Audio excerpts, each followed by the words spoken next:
Welcome, ladies and gentlemen, to Zoolander Gaming. I am your host, as always, Zoolander. Or maybe not as always, if this is the first video of mine you're seeing. Probably is. Anyway, hello and welcome. First of all, for those of you who recognize this interface, we will be playing Europa Universalis 4 today. To those of you who have no idea what you're looking at right now, it is a meta strategy game developed by Paradox. Essentially, it takes place from just before the Enlightenment until just before the Industrial Revolution. And basically, you can control any country you want on the entire planet and play until either your entire country stops existing, or you meet whatever objective you want to do, or the timer simply runs out. And I think the timer in this game runs until 18 something, I want to say. But yeah, there are scenarios going all the way up to 1792. For those of you who have seen this, who have seen Europa Universalis 4 before and have likely seen, as I have, many, many playthroughs by a lot of different and very talented people, your first question is going to be, who the hell am I and what the hell am I going to be doing that's any different from what anyone else has done? Which is admittedly a fair question. So first of all, again, I'm your host Zoolander. My background is mostly role-playing games. I do love strategy games, but I love a good RPG. I like crafting a character, I like crafting a story, and I like kind of the restrictions and the inspirations that all pinches together in one nice little bundle. I'm going to set my timer real quick. There we go. So basically what our objective is going to be in this playthrough is we're going to try essentially role-playing our way through Europa Universalis 4. It might end horribly in death and fire and explosions and me yelling irrationally at AI that don't know or care that I'm yelling at it. Or it might end in success, or it might end somewhere in the middle if you guys decide you want to see me do this with another nation. I am not promising to do an amazing feat of skill like turning Theodoro into a world power. This is Theodoro all the way over here. Yeah, I'm not promising anything like that. I'm also not going to do like an auto blob or, a Portugal or England colonization game this time around. This time around, we are going to play as Florence. All right, get that in your heads. We're going to be Italians. Florence, Firenze, led by the famous Cosimo de' Medici. For those of you who've taken or know anything about European history, very, very famous kind of guy over here. And I actually got the name of the name of the series, the idea for it, from a friend of mine.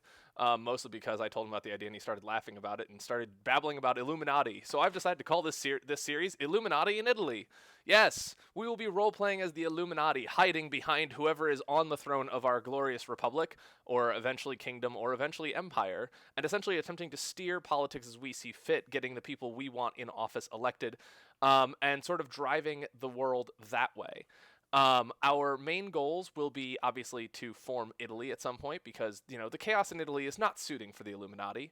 And then the second goal is actually the restoration of the Roman Empire. So we're going to try and go all the way up to France and all the way over to Castile, try and beat back the Ottomans, take a little bit of the Mamluks in northern Africa here. And basically try and reestablish our dominance that way, because that's what the Illuminati want, is dominance. We won't play all the way to world domination, though, because there hits a point in this game when something called, for those of you who aren't familiar, snowballing happens, in which case it's just no longer fun to play anymore. And trust me, we won't even get that far, I don't think. Hopefully we will, but I really don't want to start promising things like that. A couple of the rules for how this gameplay is going to work. We obviously are a republic, so for those of you who don't know how the game works, republics get to are some of the few nations that get to elect their leaders. So every 4 years, I will get to elect or re-elect my current ruler. And they will have different skills. So there may be someone who is more skilled in administration, someone who is more skilled in diplomacy, and someone who is more skilled in military. And they have various different strategic purposes for our republic. But what that means for us is rather than picking a leader and doing whatever we want, we're going to pick a leader and kind of stick to their strength. So for example, if we have a leader that is more skilled in or more interested in military matters, we'll try and do a couple of policy things, but we may be hamstrung by the fact that he wants to wage war. So we're going to be looking out to join our allies in wars, to go to war ourselves and take territory and beat our rivals, etc. So those might be very risky times, whereas with diplomats and administrators, they're more interested in forging connections between nations or building up our country internally. And that might get really frustrating, both for me, and I've given myself a little 3 strikes pad of paper here, and I get 3 strikes. On the 3rd strike, I can no longer completely disregard what my ruler wants to do, and then we will be absolutely hamstrung. So hopefully I'll have enough self-control to restrain myself for those very key moments. But yes, we start off with Cosimo de' Medici, and since this is alternate history, I'm going to go ahead and say that for the purposes of this playthrough, Cosimo de' Medici was our candidate. He was, he's an Illuminati with us. So that means that for as long as Cosimo de' Medici is alive, we get to do whatever the hell we damn well please.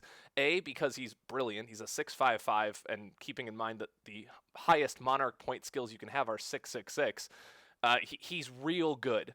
And so basically what that means is we're the Illuminati, he is Illuminati, we can tell him to do directly whatever we want as long as he is alive. The downside is he's pretty old. I think he starts the game in his 60s.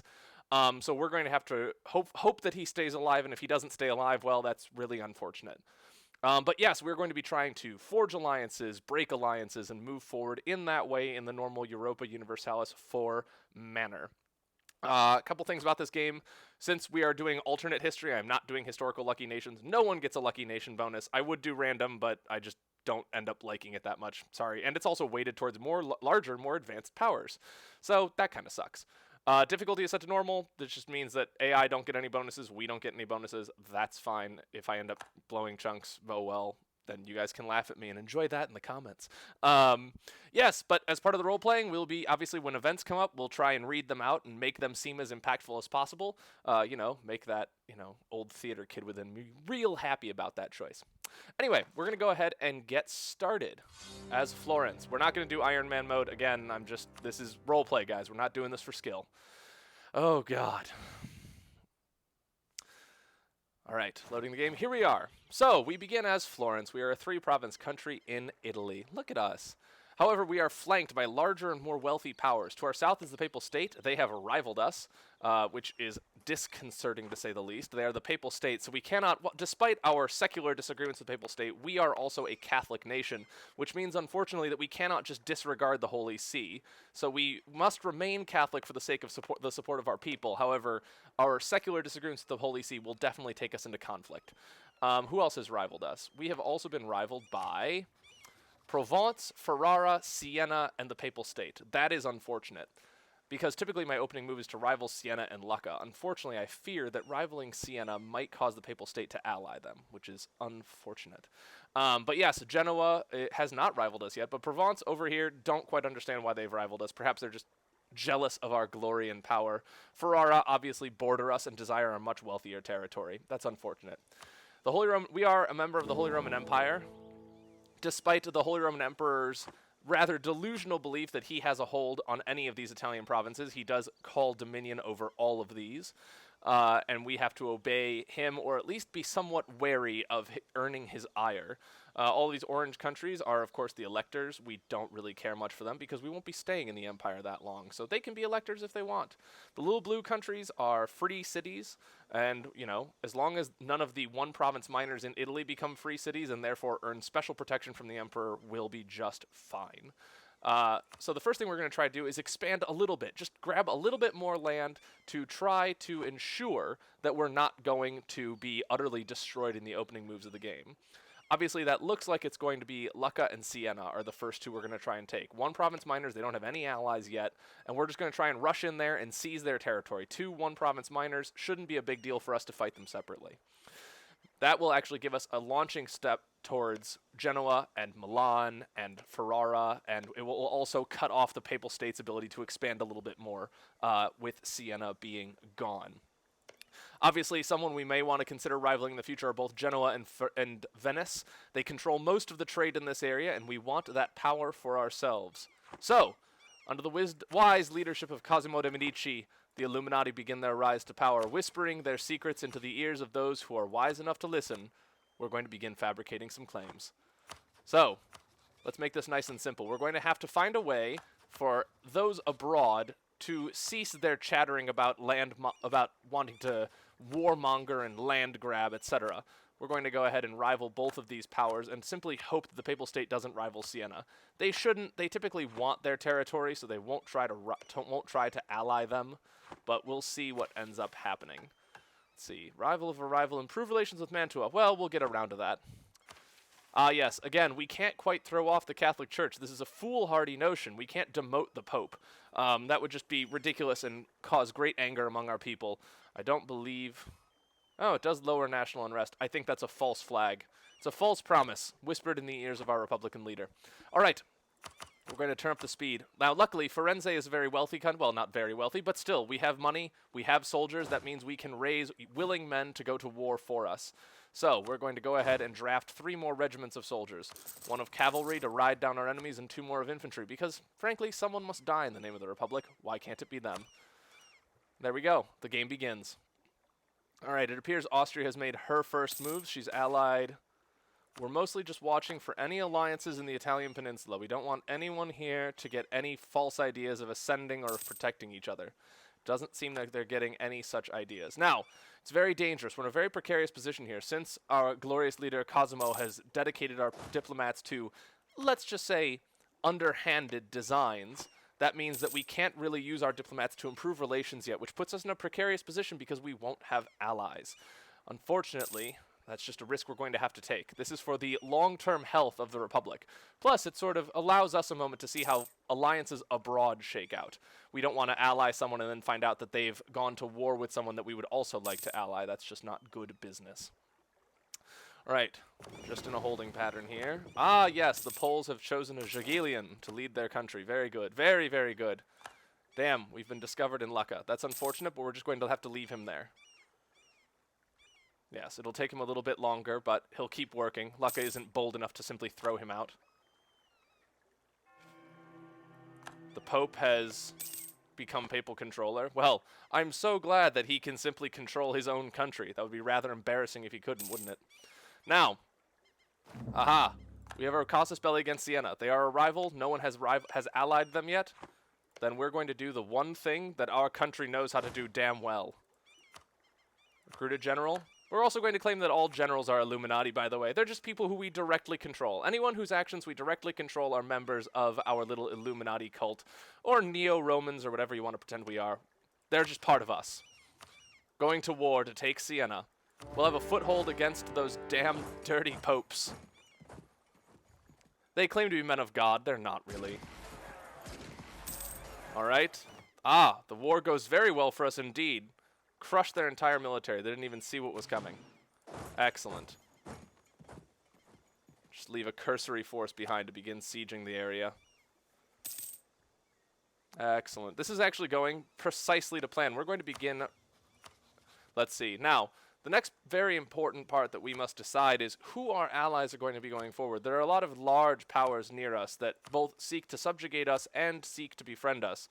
Some of them for the purpose of vassalizing us. Now, Austria would normally be an excellent choice. They are the Emperor of the Holy Roman Empire. They are very wealthy, they are very large, and they tend very quickly to dominate Hungary, simply because Hungary doesn't have much going for them.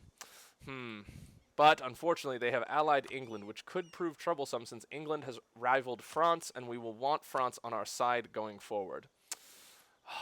Tough choice. First thing we should do, however, is improve relations with Austria. Since we're going to be taking land within the empire, not to mention eliminating a Holy Roman Prince, we will need their blessing to continue holding the land. They might still oppose our occupation of it, but that's simply a risk we're going to have to take. Now, we have to make sure no one has allied Lucca. This is good. Unfortunately, this has gotten much, much slower. It should be done by November, though. Excellent, excellent. Sorry for the silence, by the way, breaking character for a moment to explain. I took out all of the music because I downloaded the additional... Oop, hello? Improvements in naval technology. There are claims that local fishermen have improved ship design. If we do a careful study of their ships and try building a copy, our best admirals believe that our naval technology will benefit a lot for the future. Spare no expense and get some inflation, or get less power but no inflation. Oh, it's early. We can get some inflation. But yes, timer's still going. Excellent. But yes, I did not turn on the music because I downloaded the add-on from the Steam, from Steam, I guess, not the Steam anything, but from Steam, which plays Sabaton in the background. For those of you who are not aware of what Sabaton is, they are a metal band from Sweden. They are awesome. Unfortunately, Paradox does not own any of the music that Sabaton has contributed to the game. So what that means for us is that I can be slapped with a copyright takedown if their music is in here, and I really, A, don't want to have to deal with that, and B, like Sabaton, and don't want to anger them any more than I have to, because if there's one thing history has taught us, it's that angry Swedes are no bueno. Alright, despite the fact that that siege is almost done, we're going to pull the entire military off of there to ensure that Lucca's military is defeated. Yes, excellent. Siena will never be able to raise regiments fast enough. Our soldiers are in position. It is time for Lucca also to bend knee. We simply seek to protect them. It's a cold and dangerous world out there in the Empire, and we're their only protection. After all, who will look after Italians but other Italians? Now, as we said, we're under Cosimo, so we're able to do whatever we damn well please. So we can do some internal development, we can do some diplomacy, we can do some militarization, what have you. Now, thankfully, that means that an early war will not be a problem for our goals here. We should also begin improving relations with France. They're a very large power. They tend to have interests in Italy. I want them on my side. Plus, they tend to not like the Iberian powers. Let's see. Aragon has already fabricated some claims. Ah, yes, they're directly rival to Aragon. Aragon has territory off the coast and, of course, has a personal union over poor Naples, which has not known freedom for some time. Excellent. We have taken Lucca. Now, because there is a very real risk that Austria shall demand our, quote, unlawful territory in return, a laughable notion. However, it does upset the local populations and gives the pretenders to their independence even more fervor with which to fight against our rule. So we're going to have to pick one of these and simply begin making it a part of our country a bit sooner than anticipated. I think we will wait until Siena is ready to capitulate. We'll simply have to deal with the fact that there may be a blockade of Pisa for some time. In the meantime, however, we'll begin building more ships to protect trade as soon as the blockades are lifted. Ah, there we go. Siena's siege has ended. We should withdraw a diplomat from France and ensure that Siena understands the terms. Firstly, they shall become... We'll call it a protectorate. They may consider it full annexation. We won't split hairs over that point. However, soldiers did die in the war, and we're going to need restitution for their families, which shall be generously donated back to the central bank. Thank you so much for your contribution to Florence. There we go. We've taken our first province and secured a foothold towards the center of Italy, thereby depriving the Papal State of a path of expansion. Though our spies in the Papal State tell us, the Papal State has targeted Ferrara with their ire. Excellent, excellent. Well, let us also decide who we are going to additionally rival. We will add Ferrara to our list of rivals. But we can't. We're at war. It wouldn't make political sense to do so. Excellent, excellent, excellent. We're just going to begin making sure that should the time come, we have all of the necessary paperwork to take control of these territories. Now, I should point out that we are simply waiting for the ends of these wars. The Emperor will not be very happy with us for the duration of these wars. Morocco have rivaled the Papal State. An interesting choice by the Berbers, but, you know, what are you going to do? Non-Catholics are so savage. Oh my god, that's going to be taken out of context. I really shouldn't role-play my dialogue, but oh well, we're going to keep doing it. Now, as you can see, that we have reports of war all throughout the Empire. Poland is besieging the Teutonic Order to the point of, frankly, embarrassment. France has yet withdrawn from a war. Brittany is at war with Provence and Lorraine. Excellent, excellent. War is seemingly everywhere. Ferrara is in that war. Unfortunately, the Papal State has not gone to war. I would truly like them to go to war, if only so that I don't have to deal with so large a military when we decide that it's our turn to own their territory. Yes, an election. Well, since Cosimo is a member of the Illuminati, and he's already so wise a leader, there's absolutely no reason to not keep him. We'll lose some Republican tradition, but don't worry, the people so soon forget. We'll just replace it. We'll just keep him now and replace him later. How old is our dear leader? Our dear friend and ally. Ooh, 59 already. Getting into the area where it's dangerous to be that old. Don't worry, luckily the Illuminati have prepared for such things and have a few ideas as to who to place in his stead. Papal State has gone to war with Provence. Two of my would-be rivals destroying each other. Well, couldn't go more perfectly for me, I must admit. Siena is almost a part of our nation. Urbino is already claimed as part of our territory. Excellent, excellent, excellent, excellent. We're just going to keep ensuring that we have all the necessary paperwork. You see, Cosimo is very wise like this. He was known in our timeline as a very shrewd diplomat and a very wise statesman. In this timeline, that means that he's very, very, shall we say, useful to the agenda of the Illuminati. Excellent. We'll take some technology. We'll research how to build marketplaces that are more efficient. And once our diplomat returns from Austria, hopefully they have at least grown somewhat more favorable towards us. Again, Lucca, we extend you the same deal we extended Siena. We extend you our protection, but in return, we're going to need a small donation in return for the damage you caused to our military. And thus, the first 2 wars of our ascension to power have ended successfully. Now, we must choose our rivals. I think 2 of these are very good choices, the Papal State and Ferrara. They won't be rivaling each other anytime soon, but we will need to go against them. Provence doesn't frankly make sense as a rival to us. We don't understand quite why they rivaled us, and we don't see any reason to rival them yet. Genoa is allied to Venice. Damn, the trade networks. We could rival Milan. I think that's a much stronger choice. Oh, but we should also make this a core province. It will take some time and some focus from our administrators to convince the local populace that they've always belonged under us, but we see no reason to think they should object for too long. There we are. The first 2 wars are now completed. Now, we're going to build up our military a little bit more. I believe we've earned a few more tax dollars that shall help us build our military a bit larger. Unfortunately, Austria will no doubt be requesting this territory any moment now, and unfortunately, there's nothing we can do about that point. We'll simply have to deny their request and hope that they're not too ferociously angry. Ah, yes, there it is. Unfortunately, that's all the time we have for this episode. I'm going to be recording a few more episodes today, guys, but these will be uploaded once a week.